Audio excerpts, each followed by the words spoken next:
ஹர ஹர சங்கர ஜய ஜய சங்கர ஹர ஹர சங்கர ஜய ஜய. ஒரு சமயம் காஞ்சி மகா பெரியவர் சிவகங்கை மாவட்டம் இளையாத்தங்குடியில் சதுர்மாசிய விரதம் அனுஷ்டிக்க முகாமிட்டிருந்தார். ஒரு நாள் இரவில் தேவக்கோட்டையில் இருந்து ஓர் பஸ் நிறைய மக்கள் அவ்வூருக்கு வந்தார்கள். ஆண்களும் பெண்களும் குழந்தைகளுமாய் ஏகமாய் சத்தம் கேட்க பெரியவர் அங்கிருந்த கஜானா ராமச்சந்திர ஐயரை அழைத்து, வெளியே நிறைய பேர் வந்திருக்கிறார்கள் போல தெரிகிறது, யார் என்று பார்த்து வா என்றார்கள். அவரை நிறுத்தி அவர்களெல்லாம் சாப்பிட்டு விட்டார்களா என்று விசாரித்து வா என்றார். அவரும் விசாரித்து வந்தார். சுவாமி, அவர்கள் தேவக்கோட்டையிலிருந்து வருகிறார்களாம்.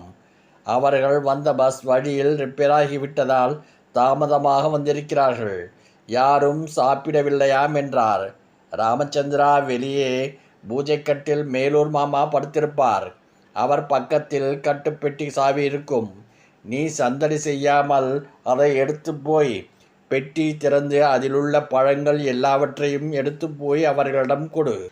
நாளைய அபிஷேகத்திற்காக தயிர் பால் வைத்திருப்பார். அவற்றையும் எடுத்து கொண்டு போய் அவர்களை சாப்பிடவை. பிறகு சந்தடி செய்யாமல் சாவியை இருந்த இடத்திலேயே வைத்துவிடு என்று சொல்லிவிட்டார். மறுநாள் விடிந்தது. மேலூர் ராமச்சந்திர ஐயர் கட்டுப்பெட்டியை திறந்து பார்த்து உள்ளே பழம், தயிர், பால் எதுவும் இல்லை. அவருக்கு கோபம் வந்துவிட்டது. எந்த திருட்டு பையரோ ராத்திரி மறுசாவி போட்டு பெட்டியை திறந்து பழங்களை எடுத்து போயிருக்கிறான் என்று மிகவும் சத்தமாக கத்தினார். அப்போது பக்கத்து ரூமில் தான் பெரியவர் இருந்தார். அவர் அங்கிருந்து வந்து, ஐயர்வாள், நான் தான் கஜானா ராமச்சந்திரன் என்ற திருடனுக்கு உடந்தையாக இருந்து அவனை திருடச் சொன்னேன் என்றார். ஐயர் அலறாத குறையாக, பெரியவா மன்னிச்சிடுங்கோ என்று அவரது பாதங்களில் சாஷ்டாங்கமாக விழுந்து நமஸ்கரித்தார்.